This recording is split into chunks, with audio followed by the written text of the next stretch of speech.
हरामजादी, मेरा बिस्तर क्या तेरी माँ की तय करेगी? देख, वो तेरे नसीब में था कि तुझे सोने के लिए मेरे बगल में जगह मिले, समझी? कितनी बार समझाया है तुझे, जब तक तू यहाँ मेरी नौकरानी बनकर रहेगी, सारा काम तुझे ही करना है। चल जा, अब पहले कपड़े धोकर आ, चल जा। जा रही है? तुम अपना काम करो, चलो कर अपना काम। जुवेनाइल हाउस, एक ऐसी जगह जहां 18 साल से कम उम्र के बच्चे जिन्होंने कोई जुर्म किया हो उन्हें सुधरने का एक और मौका दिया जाता है, क्योंकि कानून ये मानता है कि नाबालिग बच्चों को सजा देना उनके मानसिक विकास के लिए बहुत खतरनाक हो सकता है। हिंदुस्तान में अमीर और गरीब के बीच की खाई बहुत गहरी हो चुकी है और शायद इसी अंतर की वजह से देश भर में जुवेनाइल क्राइम्स की संख्या बढ़ती ही जा रही है। सावधान इंडिया यूपी फाइट्स बैक में मैं पूजा गौर आज आप सबको बुलंदशहर का एक ऐसा केस दिखाने जा रही हूँ जिसे देखने के बाद आप इस बात का अंदाजा लगा सकते हैं कि गरीबी क्या बला होती है, कैसे पेट की आग माँ जैसे विराट शब्द को झुलसा देती है और कैसे हालात की मजबूरी एक मासूम बच्ची से उसका बचपन छीन लेती है।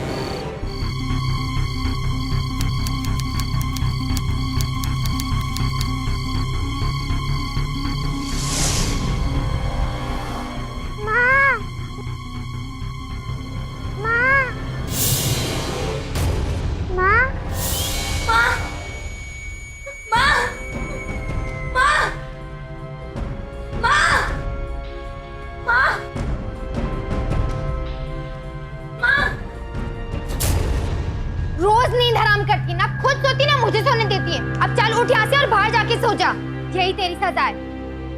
निकल, और जब तक ये रोना बंद ना होना अंदर मत आइयो, बाहर ही रहना, समझी?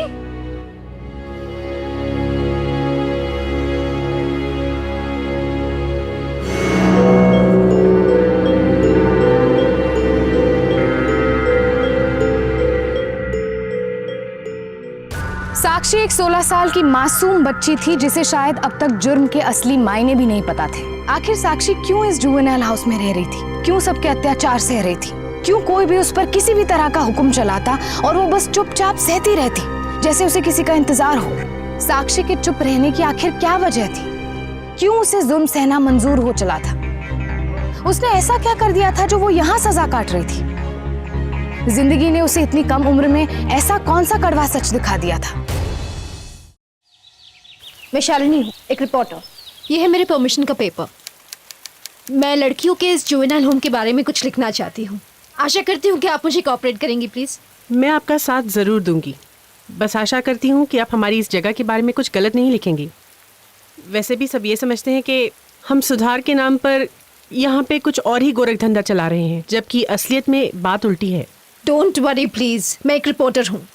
जनता के सामने सच लाना मेरी जिम्मेदारी है। एंड इनफैक्ट आपको पता है, मैंने दूसरे जुवेनाइल होम के मुकाबले इस जुवेनाइल होम के बारे में अच्छी बातें ही सुनी है, इसीलिए तो ये आर्टिकल लिख रही हूँ ताकि दूसरे जुवेनाइल होम्स वाले इस आर्टिकल को पढ़ें और कुछ सीखें।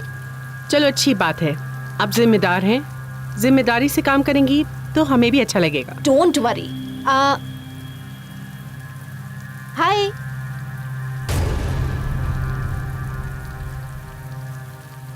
कितनी प्यारी है ये। मुझे यहाँ की लड़कियों के साथ 1-to-1 बातचीत करनी है। ठीक है, जरूर कीजिए। मैं इस लड़की से बात करना चाहूंगी। उस लड़की से? पता नहीं क्यों, मगर वो किसी से बात नहीं करती। आप किसी और को चुन लीजिए ना।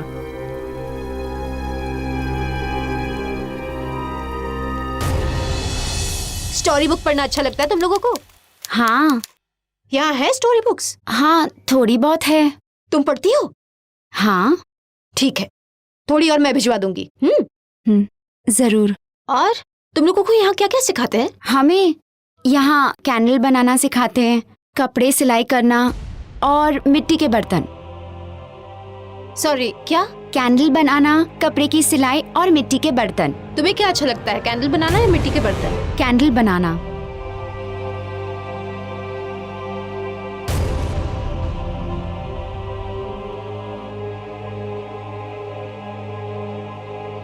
अरे, आप लोग ये सब क्या बना रहे हो? कागज की थैली। Oh nice.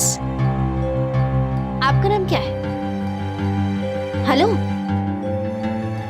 नाम क्या है आपका? इसका नाम साक्षी है। साक्षी या साक्षी? हाँ वही साक्षी। साक्षी, ये तो बहुत अच्छा नाम है।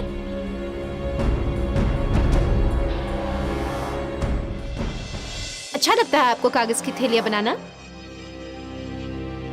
दिन की कितनी थैलियां बना लेती हैं आप? साक्षी,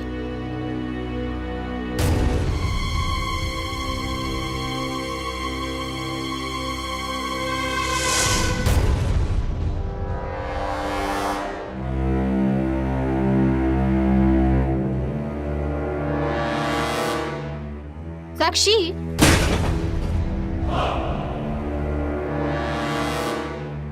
अरे आई एम सॉरी, मेरी वजह से मटका टूट गया आपका।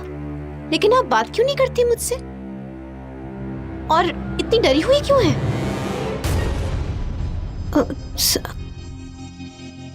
ऐसा क्या कर दिया है जिंदगी ने इसके साथ? ना तो ये किसी से बात करती है या ही इसको देखकर लगता है कि इसने कोई जुर्म किया है। इसके बारे में मुझे पता लगाना ही होगा। मैडम, मैं साक्षी के बारे में कुछ पूछना चाहती हूँ। पूछिए। मैं जानना चाहती हूँ कि साक्षी किस जुर्म में यहाँ लाई गई है। मुझे 1 मिनट दीजिए, मुझे इसकी फाइल चेक करनी होगी।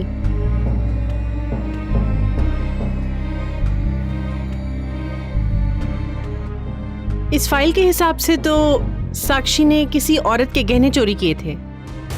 क्या मैं ये फाइल पढ़ सकती हूँ? बेशक, जरूर पढ़िए, मगर आपको इसे बाहर जाके पढ़ना होगा। मुझे थोड़ा काम है। Of course. ठीक है? Okay. Thank you. Thank you.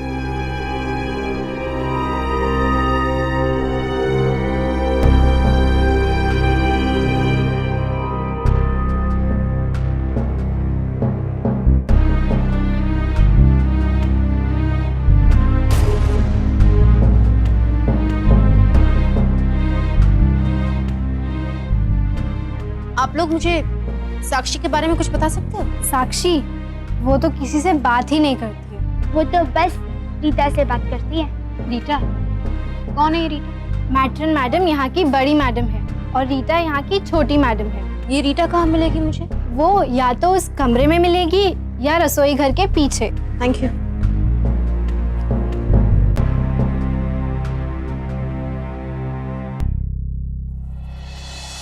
Rita, मैं शालिनी हूँ, एक रिपोर्टर। तो मैं साक्षी के बारे में सब कुछ जानना चाहती हूँ और वो सिर्फ तुमसे बात करती है। क्या जानना है तुझे? सब कुछ। सब कुछ? चल चल, तू रिपोर्टर होगी अपने घर पर होगी। रीटा ना एवं किसी के लिए कुछ भी नहीं करती, समझी? चल अब जा, मुझे आराम करने दे।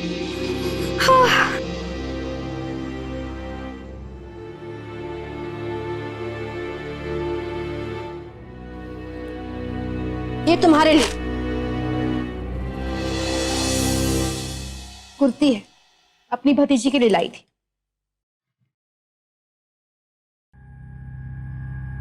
तुम दोनों की साइज एक ही है, तुम्हें फिट हो जाएगी।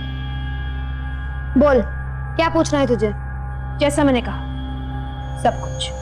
देख, साक्षी ना किसी से भी कुछ बात नहीं करती, ना ही मुझसे। पर पता नहीं रात को कौन से डरावने सपने देखती है कि रोज चिल्लाने लगती है माँ माँ करके, रोती रहती है पूरा रात। मेरी नींद हराम कर देती है ऊपर से, बाहर भगाना पड़ता है उसको, तो भी आवाज आती है और मैं सो ही नहीं पाती। ऐसी है तेरी साक्षी, जा अभी उसकी इंक्वायरी करने जा।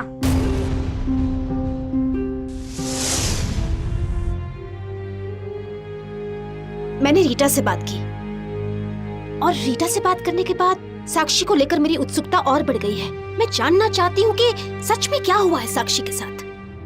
वो क्यों इतनी चुपचाप रहती है, क्यों किसी से बात नहीं करती, क्यों घुट-घुट के इतना। आप प्लीज मेरी मदद कीजिए, मुझे साक्षी के साथ अकेले में बात करनी है। मुझे भी कहीं ना कहीं लगता है कि वो नन्ही सी जान अंदर ही अंदर घुटती जा रही है। अगर आपसे बात करेगी तो शायद हल्का महसूस करेगी। आप मुझे बता दीजिए, जब भी आपको बात करनी होगी मैं उसे आपको मिलवा दूंगी। Thank you so much. Sakshi, ये किताबें लाई हूं तुम्हारे लिए। तुम्हें स्टोरी बुक्स पढ़ना अच्छा लगता है?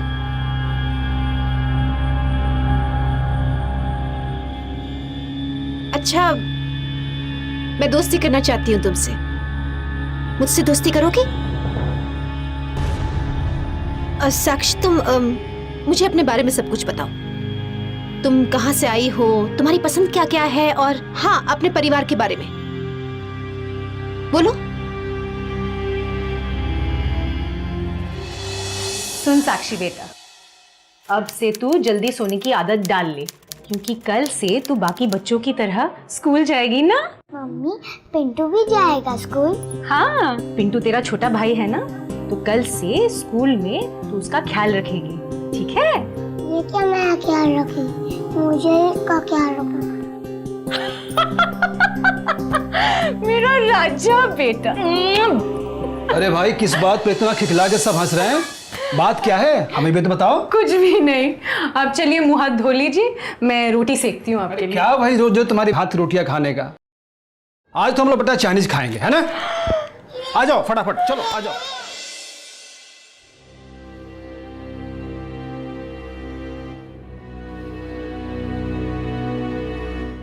ठीक से पढ़ाई करना। हाँ, जाओ, अच्छे से जाना है। बस तुम देखना, हमारे दोनों बच्चे स्कूल में पढ़ लिख कर कितने बड़े आदमी बनते हैं। चलिए जाइए, मुझे नहीं खाना अपनी बेटी की कमाई की। मैं तो साक्षी के लिए एक अच्छा पढ़ा लिखा लड़का ढूंढूंगी। अरे फिर वही पुराने ख्यालात में जी रही हो। अरे बुद्धू, आज के जमाने में लड़का और लड़की में कोई फर्क नहीं होता। हाँ हाँ ठीक है। मैं तो बस अपने दोनों बच्चों के लिए यह गरीबी की जिंदगी नहीं देखना चाहता। बस तू देखना, मैं दुगनी मेहनत करूंगा और खूब ढेर सारा पैसे कमा कर लाऊंगा और अच्छे स्कूल में पढ़ाऊंगा, ताकि पढ़ लिख कर बड़े आदमी बन सके। चिंता मत कर तुम। कुछ तो बताओ मुझे साक्षी, अपने मम्मी और पापा के बारे में। तुम्हारे पापा क्या करते हैं? तुम्हारी बहन या भाई? भाई है तुम्हारा? साक्षी, तूने उस लड़के को पत्थर से मारा? ये स्कूल बैग ले, अपने सिर पे रख और तब तक अपने घुटनों पर रह जब तक तेरे बाबूजी नहीं आ जाते। वो लोग पिंटू को मार रहे थे। तुम्ही ने तो कहा था पिंटू मेरा छोटा भैया है, उसका ध्यान रखना। अब रख रही हूँ तो मुझे ही डांट रही हो। ये सजा पिंटू का ख्याल रखने के लिए नहीं है, बल्कि इसलिए है कि आगे जाके तू किसी और लड़के का सिर न फोड़ दे। रात में नींद से चौंक कर उठती हूँ, रो रो कर अपनी माँ को पुकारती हूँ। रीटा ने सब कुछ बता दिया है मुझे। डरावने सपने आते हैं। तुम क्या देखती हो अपने सपने? बाबूजी, बाबूजी, क्या हुआ महेश? बाबूजी, वो भैया का एक्सीडेंट हो गया। क्या? जल्दी चलिए।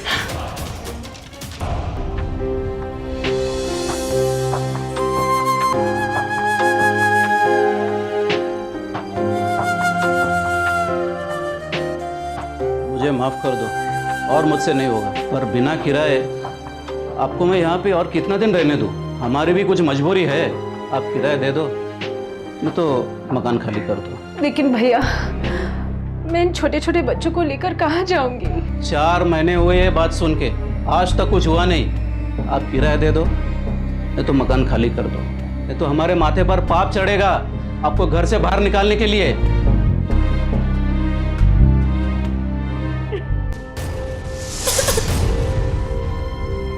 क्या हुआ? चलो मैडम, अब बहुत हो गया, मेरे आराम करने का वक्त है। वैसे भी इस गूंगी ने अब रोना शुरू कर दिया है, कुछ बोलने वाली तो है नहीं। वैसे तू एक काम करना, कल जब आएगी ना तो मेरे लिए एक नई कुर्ती ले आना जो फैशन है, ठीक है? अब जाओ, धन्यवाद।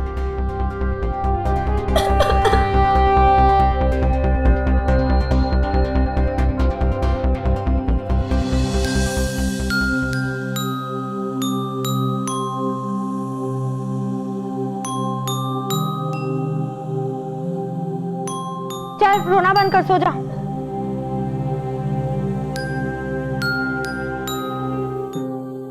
गौरी, तू इस तरह से नौकरी नहीं ठुकरा सकती है। फिर आएगी मेरे पास रोती हुई, और मैं भी ना हर बार पिघल जाती हूँ मेरी खूब बड़ी कहानी सुनकर। अच्छा सुन, एक काम कर, कुछ महीने के लिए ही सही, क्यों ना तू अपनी बेटी को अपने भाई के पास छोड़ दे। देख, मैं तो सिर्फ समझा सकती हूँ। ये ले, दूसरा नंबर दे रही हूँ।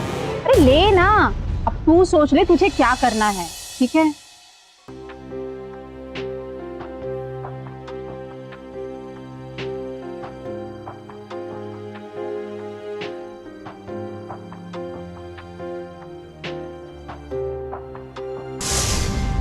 साक्षी अपनी जिंदगी की शुरुआत में इतनी कठिनाइयां देख चुकी थी कि शायद आज उसका इस तरह का बर्ताव करना स्वाभाविक था। एक तरफ उसके पिता का देहांत हो चुका था, जिसकी वजह से ना तो वो स्कूल जाती थी, ना ही उसे भरपेट खाना मिल पाता था, और ना ही सर छुपाने के लिए उसके पास कोई जगह थी। और दूसरी तरफ साक्षी की माँ को कोई काम नहीं देना चाहता था। वजह साफ थी, 2 बच्चों की जिम्मेदारी के साथ साक्षी की माँ को कोई काम पर नहीं रखना चाहता था।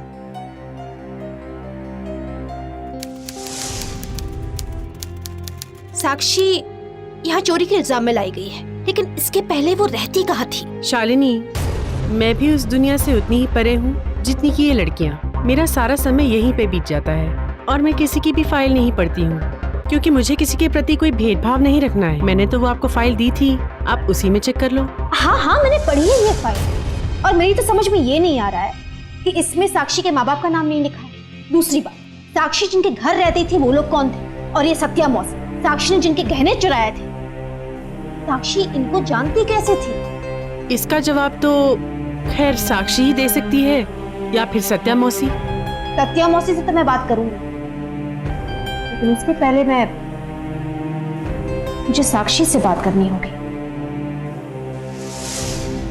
साक्षी, मैंने तुम्हारी रिपोर्ट्स पढ़ी, मुझे कम से कम इतना तो बता दो कि ये सत्या मौसी कौन है जिसने तुम्हारे खिलाफ पुलिस में कंप्लेंट की है कुछ गहने चुराने की। साक्षी, क्या ये?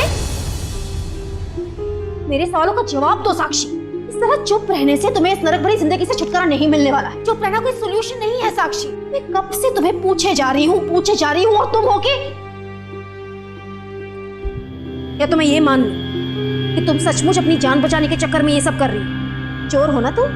चोरी की है तुमने? मैं चोर नहीं हूँ, मैंने चोरी नहीं की है। मैं मानती हूँ साक्षी, तुम चोर नहीं हो, लेकिन जब तक तुम मुझे कुछ बताओगी नहीं तब तक मैं कुछ नहीं कर पाऊंगी। अपनी माँ से मिलने का मन नहीं करता? अपने परिवार को देखना नहीं है फिर से तुम्हें? ऐसा क्या हुआ है तुम्हारे साथ साक्षी जिसकी वजह से तुमने इस नरक भरी जिंदगी से समझौता कर लिया है? बोलो कुछ।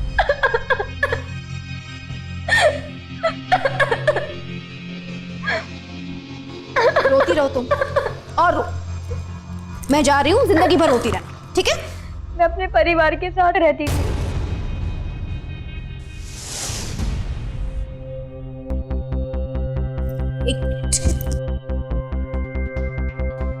मेरे बाबूजी की एक हादसे में मौत हो गई, तब मैं 8 बरस की थी। स्कूल भी जाती थी तब, लेकिन उनके जाने के बाद मैं, मेरा भाई, मेरी माँ सड़क पर आ गए। मेरी माँ काम की तलाश में थी, लेकिन उन्हें काम नहीं मिल रहा था। फिर हम लोग किसी का जूठन, किसी का फेंका हुआ खाकर हम अपना पेट भरते थे। फिर एक दिन एक दीदी आई, उन्होंने माँ से कहा कि वो उन्हें काम दिलाएगी, लेकिन वो हर रोज रात को माँ को कुछ ना कुछ बोलकर जाती और माँ बहुत रोती। फिर एक दिन, कितने बच्चे हैं तेरे? एक।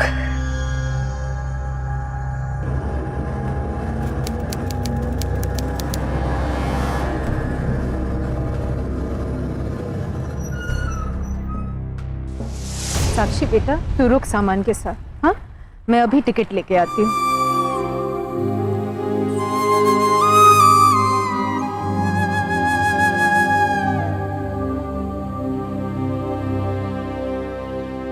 मैं वहीं खड़े खड़े रोती रही, लेकिन माँ ने एक बार भी पलट के नहीं देखा, ये सोचकर कि मैं उन पर बोझ हूँ। उन्होंने मुझ में और मेरे भाई में से मेरे भाई को चुना। यही जानना चाहती थी ना तुम? हो गई खुशी जान के? आपको कहानी लिखनी है ना कि कैसे 8 साल की बच्ची को उसकी माँ ने बस स्टैंड पर छोड़ दिया? कौन सी माँ ऐसा करती है? दुनिया की सारी माँ ऐसी होती है ना। वो अपने बुढ़ापे के सारे अपने बेटे को लेकर गई, लेकिन मुझे नहीं, मुझ बोझ को नहीं।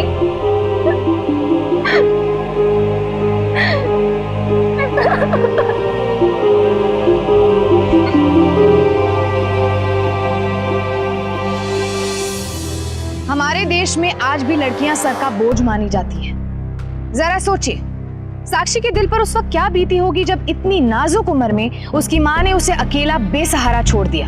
ये बात सच है कि उस वक्त साक्षी की माँ मजबूरियों में घिरी हुई थी, पर एक कड़वी हकीकत ये भी है कि साक्षी की माँ को पिंटू ज्यादा प्यारा था।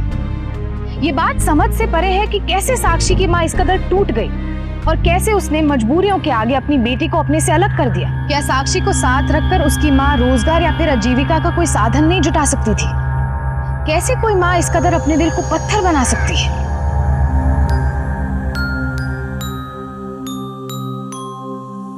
भाई रुक जाओ, मुझे गले लगाने की जरूरत नहीं है। मैं रो रही हूँ, लेकिन इससे तुम्हें क्या फर्क पड़ता है? चली जाओ यहाँ से। मुझे गले लगाकर मेरा दर्द और मत बढ़ाओ। जी मुझे माफ कर दो प्लीज। मैं अपनी पूरी जिंदगी बस इसके लिए तरसती रही। कोई तो मुझे भी अपने सीने से लगाए, कोई तो मेरा रोना सुनकर मेरे पास आए। बस अब और नहीं रोऊंगी मैं। मुझे किसी की हमदर्दी नहीं चाहिए।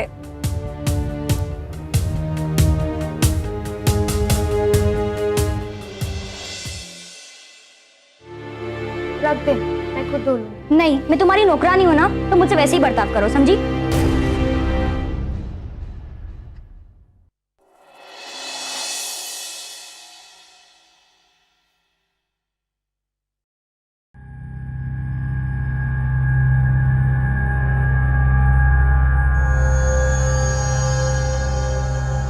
अब और क्या जानना है तुम्हें? यही कि तुम्हारे साथ फिर क्या हुआ? मौसी मौसी, अरे ई देखो हमारा साथ कौन आवा है। हमारी छोटकी बहन साक्षी। साक्षी ई है हमारी सत्या मौसी। नमस्ते करो। नमस्ते। और ई है इनके बच्चे बिट्टू मुन्नी। और आज से तुम सब है दोस्त। आए बिट्टू, हो ना दोस्त? मौसी आज से साक्षी हम लोग के साथ ही रहे। अरे लेकिन हमारे साथ क्यों? मौसी हमारी छोटकी बहन है ये।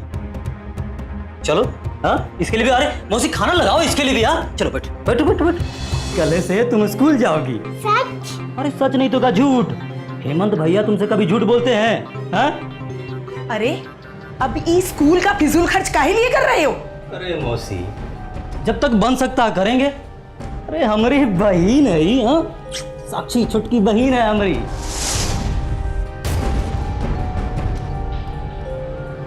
बस बहुत हुआ ये भाई बहन का प्यार। अब इस लड़की को ठिकाने लगाना ही पड़ेगा, नहीं तो ये सभी कुछ बहा ले जाए। हेमंत भैया मुझे खुशी देते तो मौसी सौ दुख। मुझे कभी समझ में ही नहीं आया कि मैंने मौसी का क्या बिगाड़ा था कि वो हमेशा मुझसे गुस्सा रहती। मैंने कोई गलती नहीं की थी। मैं उनके सारे काम करती, लेकिन फिर भी वो मुझसे नफरत ही करती। हेमंत भैया ये हमारी 5वीं राखी है। अरे बाप रे, हमको तो पता ही नहीं चला। अच्छा हमारी सुंदर साक्षी बहनिया को ये 5वीं राखी पर क्या चाहिए? बस आप हम सबको बाहर घुमाने ले चलो। और इतनी छोटी सी बात? अरे कुछ अच्छा मांगो। नहीं वो ही चाहिए। अच्छा ठीक है, कल पक्का। मैं मुन्नी और बिट्टू को बता कर आती हूँ।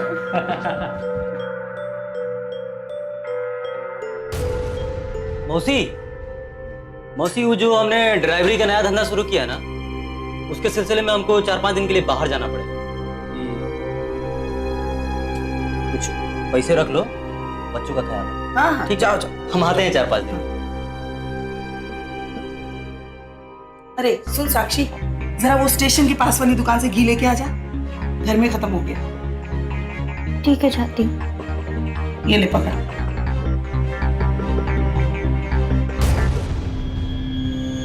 ये बाजार जाएगी तो सही, लेकिन वापस नहीं आएगी।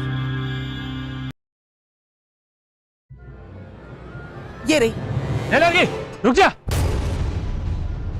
यही है साहब, यही है जो मेरे गहने चुरा के जा रही थी। क्या तुमने चोरी की है? मैंने कुछ नहीं किया। अरे हम कह रहे हैं ना किसी ने चोरी की है। ये इसका थैला देखिए।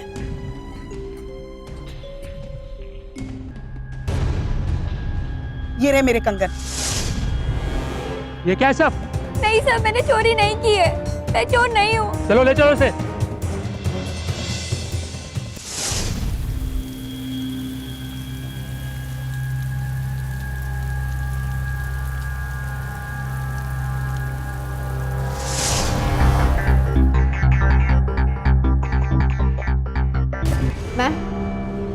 प्लीज मुझे साक्षी के एफआईआर की कॉपी मिल सकती है? देखिए, मुझे अलाउड तो नहीं है, पर 1 मिनट रुकिए।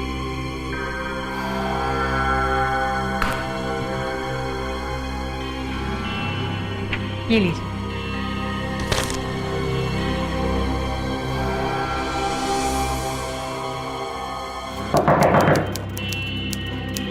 कोई है? हाँ जी। नमस्ते। नमस्ते। आपका नाम हेमंत है? जी हाँ। क्या आप किसी साक्षी नाम की बच्ची को जानते हैं? हाँ बिल्कुल, हमारी बहन है वो। आप जानती हैं क्या उसको? कहाँ है वो? क्यों, आपको नहीं पता? कहा है मैडम जी कि हम वो वक्त यहाँ थे नहीं जब उसकी अम्मा उसको खोजते खोजते यहाँ आई थी। बहुत दिन हो गया उसको देखे बिना। लगता है हेमंत भैया को भूल गई हूँ। हेमंत जी, साक्षी एक जुवेनाइल होम में है। जुवेनाइल होम का मतलब समझते हैं आप? बच्चों की जेल। क्या कर रही हैं आप? और कोई सत्या मौसी है जिसने उस पर गहने चुराने का इल्जाम लगा दिया है। मौसी, तुम क्या कर दिया तुमने? अरे तुम्हारे भरोसे छोड़ कर गए थे हम उसको।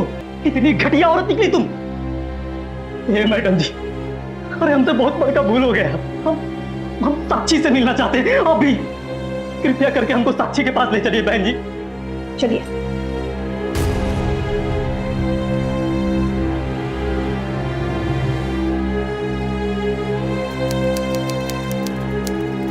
सब ठीक हो जाएगा, तुम जाके बोलो। मेरी बहन जैसी।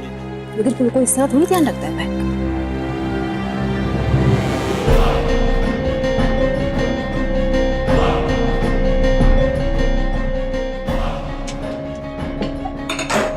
चलो। साक्षी, देखो तो कौन आया तुमसे मिलने? हमने देखा हेमंत भैया तुम्हारे साथ आए हैं। मुझे किसी से नहीं मिलना, हमें तुमसे भी नहीं मिलना। साक्षी,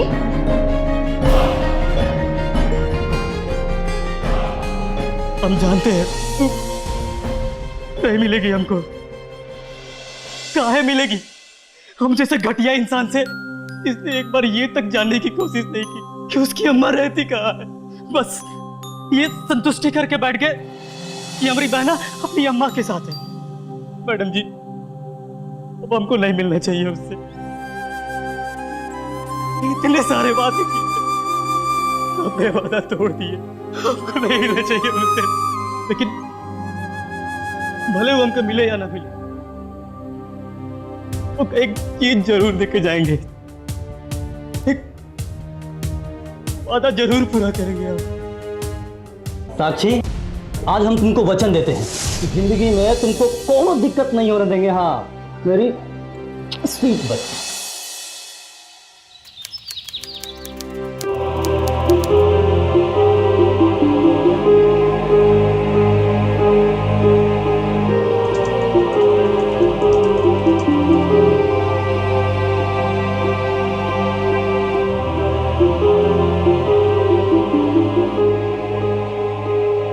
देख साक्षी, तेरी फोटो छपी है। उस रिपोर्टर ने तेरी कहानी लिख दी। पढ़। अरे वाह, तू तो हीरोइन बन गई।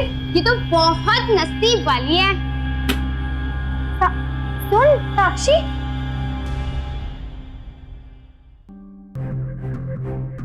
साक्षी, आपसे कोई मिलना चाहता है, चलो मेरे साथ। मुझे किसी से नहीं मिलना है।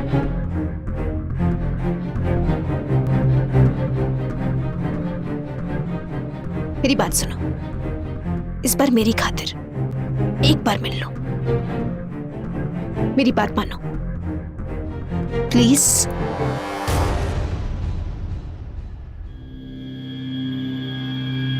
चलो।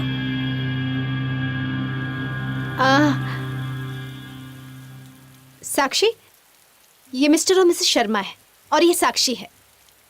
इन्होंने तुम्हारी कहानी पढ़ी और ये चाहते हैं कि तुम इनके घर इनकी बेटी बनकर रहो। और ये लोग तुम्हें वो सारे सुख और सारी सुविधाएं देना चाहते हैं जिनकी तुम हकदार हो। गोद लेना चाहते हैं तुम्हें साक्षी।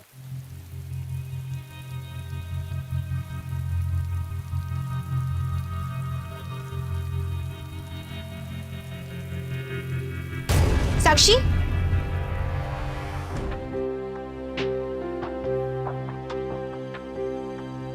तुमने क्या सोचा है साक्षी? मुझे कहीं नहीं जाना है, मुझे कोई परिवार नहीं चाहिए, क्योंकि आखिर तो सब लोग मुझे छोड़कर ही जाते हैं ना। मुझे नफरत है प्यार और परिवार से। अरे साक्षी प्लीज इस तरह मत सोचो, हर कोई ऐसा नहीं हो। वो लोग तुम्हारा दुख समझते हैं, इसलिए तुम्हें गोद लेना चाह रहे हैं। और हाँ, ऐसा करके वो लोग तुम पर एहसान बिल्कुल नहीं कर रहे, उनको भी अपना परिवार पूरा करना है। तुम्हें वो अपनी बेटी बनाना चाहते हैं साक्षी। बहुत नसीब वाली हो साक्षी।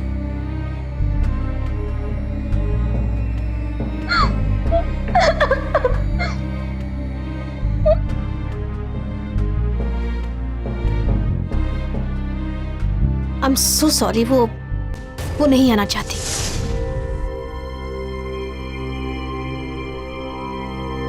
बस एक बार उसे तुम मेरे घर ले आ सकती हो? मिसेस शर्मा, मैं जानती हूँ कि साक्षी का जवाब नहीं होगा, लेकिन आप चिंता मत कीजिए, मैं अपनी पूरी कोशिश करूंगी। साक्षी को प्यार और परिवार जैसी चीजों से डर लगने लगा था, और उसका ये डर स्वाभाविक था। उसका खुद का एक परिवार था, एक माँ, एक बाप, एक भाई, और वो खुश थी। लेकिन उसकी खुशी का अंत कुछ इस तरह हुआ कि उसकी अपनी माँ ने उसे दर बदर ठोकर खाने के लिए एक बस स्टॉप के बाहर छोड़ दिया। फिर उसकी जिंदगी में हेमंत आया। हेमंत ने उसे अपनी छोटी बहन की तरह प्यार दिया, उसे ये आश्वासन दिया कि उसे भी एक अच्छी जिंदगी जीने का हक है।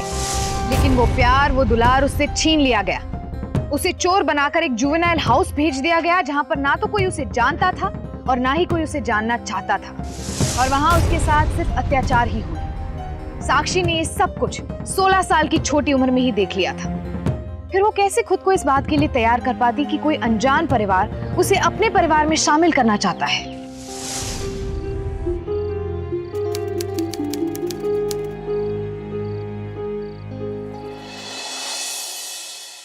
नमस्ते, आइए आइए, अंदर आइए। आओ साक्षी।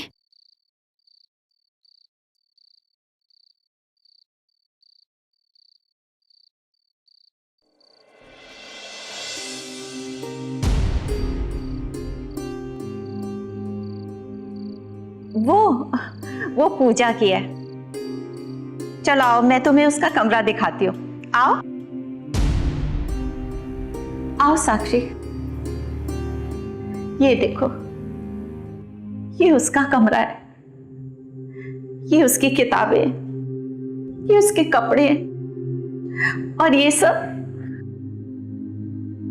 सब उसी की ट्रॉफियां हैं। ये उसे अपने स्कूल के एनुअल डे पे मिली थी। खाने में तो उसके इतने नखरे थे कि बस कभी कहती थी पिज़्ज़ा खाना है, कभी कहती थी मोमोज खाने, कभी कहती थी ये ड्रेस चाहिए, वो ड्रेस चाहिए, ये मैचिंग स्कर्ट चाहिए। सब कुछ सामने होता था, लेकिन नहीं, उसे तो मुझसे ही पूछना था। और जब मैं गुस्सा होती थी तो मेरे गले से लिपट कर बोलती थी, आपको परेशान करने में बहुत मजा आता है। सब कुछ है, लेकिन वो नहीं है। 4 साल पहले कार एक्सीडेंट में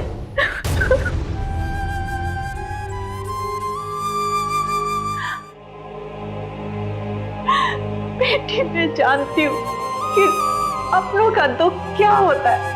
मैं बेटी के लिए तरस गई हूँ। मैं अपनी पूजा को बहुत मिस करती हूँ, बहुत मिस करती हूँ। क्या तुम मेरी बेटी लौटा सकती हो?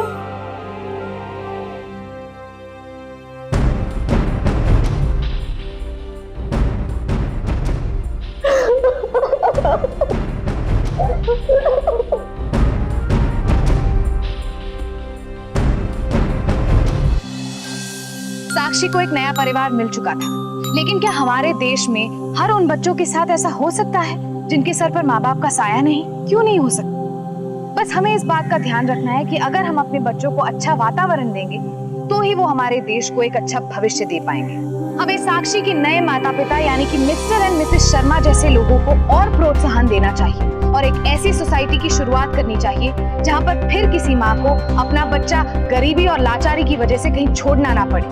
हमें बस इसे आगे बढ़ाना है। इस देश में ये मुमकिन तभी हो पाएगा जब हम और आप एक साथ इस दिशा में कदम आगे बढ़ाएंगे। अब मुझे इजाजत दीजिए, कल फिर मिलेंगे जुर्म से जंग की ऐसी ही बेमिसाल कहानी के साथ। तब तक के लिए सावधान इंडिया, यूपी फाइट्स बैक। जुर्म से जंग जारी है, अब यूपी की बारी है।